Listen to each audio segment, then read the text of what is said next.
मुंबई की तटीय सुरक्षा को लेकर तैयारियों की ये एक और बानगी है। केंद्र सरकार ने मेरीन पुलिस को तटीय इलाकों की पेट्रोलिंग के लिए 28 स्पीड बोट मुहैया कराने का फैसला किया है, जिसकी पहली खेप पुलिस को मिल चुकी है। महाराष्ट्र के गृह मंत्री आर पाटिल ने खुद एक स्पीड बोट पर चढ़कर पेट्रोलिंग का मुआयना किया। कोस्टल सिक्योरिटी के लिए पूरा प्रावधान मुंबई पुलिस, कोस्टल गार्ड और नेवी की तरफ से किया जा रहा है। मुझे लगता है मुंबई और महाराष्ट्र बिल्कुल सुरक्षित है और सुरक्षित रखने के लिए जो भी कदम उठाने की आवश्यकता थी पुलिस ने उठा लिए हैं। खुद महाराष्ट्र सरकार ने भी ऐसे 29 स्पीड बोट खरीदने का फैसला किया है, जिन्हें समुद्र तटीय जिलों को भी मुहैया कराया जाएगा। 26/11 के हमले के बाद सरकार तटीय सुरक्षा को लेकर कोई खतरा नहीं मोल लेना चाहती। तटीय सुरक्षा का जिम्मा नेवी को सौंपने का फैसला भी इसी रणनीति का हिस्सा है। राहुल महाजनी, मुंबई आज तक।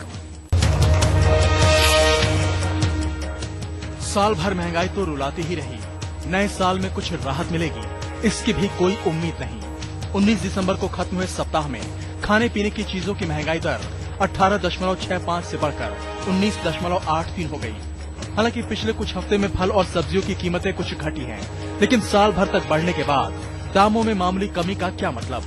पिछले एक साल में आलू की कीमतें दोगुनी हो गई तो दाल 41% महंगी हो गई। प्याज के दामों में भी 41% बढ़ोतरी हुई और नए साल में प्याज सस्ते होंगे इसकी भी कोई उम्मीद नहीं। हाँ, इस वर्ष में थोड़ा बहुत ज्यादा पिछले सालों के मुकाबले वृद्धि मूल्य के अंदर देखी गई। बीते साल में तो सरकार महंगाई पर सिर्फ फिक्र जताती रही। जनता इस उम्मीद में है कि आने वाले साल में इस पर लगाम लगाने के लिए कुछ करेगी भी। रवि भारती और आदित्य राणा के साथ मनोज शर्मा, दिल्ली आज तक। 19 साल तक न्याय के नाम पर धोखा मिलता रहा और अब जब सरकार गंभीर हुई तो रुचिका के परिवार को राज्य सरकार की जांच कमेटी पर भरोसा ही नहीं है। मैं चाहूंगा वहाँ के जो सिटिंग जज हैं उनकी चेयर अध्यक्षता में कोई टीम बनाई जाए। मैं अपना पक्ष अपने एडवोकेट के साथ 1 घंटे के अंदर खत्म कर दूंगा। अब राठौड़ की पत्नी ने कोर्ट में कहा है कि उन पर लग रहे आरोप बेबुनियाद है और मीडिया ने इसे बढ़ा चढ़ा कर दिखाया। उन्होंने रुचिका को स्कूल से नहीं निकलवाया। ऐसे बेकार आरोपों के लिए आनंद प्रकाश और एससी गिरोत्रा पर मानहानि का मुकदमा दर्ज होना चाहिए।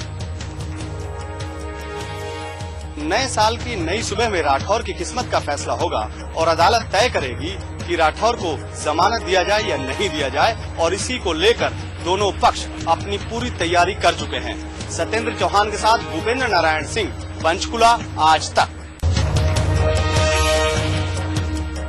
रुचिका को इंसाफ मिलेगा और जरूर मिलेगा। उसके साथ हुई हर नाइंसाफी का हिसाब लिया जाएगा। केंद्र सरकार के तेवर साफ है कि 19 साल तक जो जंग दबी रही अब उसे खुलकर लड़ेंगे और जीत कर रहेंगे। खुद केंद्रीय गृह मंत्री पी चिदम्बरम का कहना है कि वो इस केस के लड़े जाने के तरीके से खफा हैं। I'm very unhappy with the way the charges were framed and the way the trial was conducted and the way the accused has been punished. I'm unhappy. मेरी डिमांड ये है कि वो अरेस्ट होना चाहिए और उस पर 306 लगी and he should be behind the bar. मतलब ये है कि इतने बरसों तक अपने रसूख के दम पर कानून को झांसा देते रहे एसपीएस राठौड़ अब कानून की जकड़ में ही फंसता जा रहा है। चंडीगढ़ से सत्येंद्र चौहान और भूपेंद्र नारायण सिंह के साथ बालकृष्ण, दिल्ली आज तक।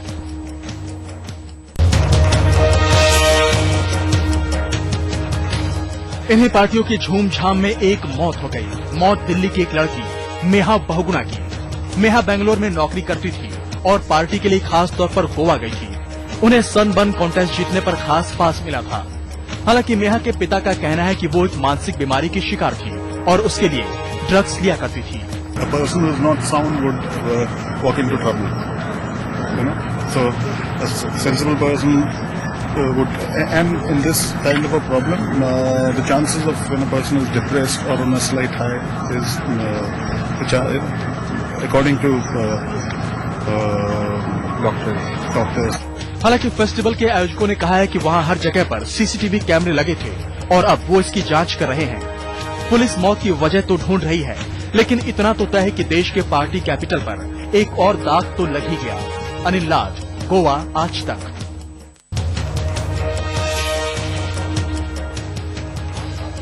आशा किरण होम में महज 29 दिन में हुई 12 लोगों की मौत की वजह बेशक अलग अलग हो, लेकिन मौत के इस सिलसिले ने यहाँ पसरी बेइंतहा बदइंतजामी की पोल खोल दी है।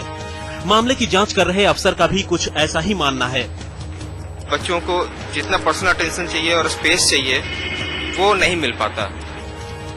दिल्ली सरकार के समाज कल्याण निदेशालय के इस होम में मानसिक रूप से लाचार लोगों के लिए 350 लोगों की जगह है, लेकिन ये होम 750 लोगों से भरा हुआ है।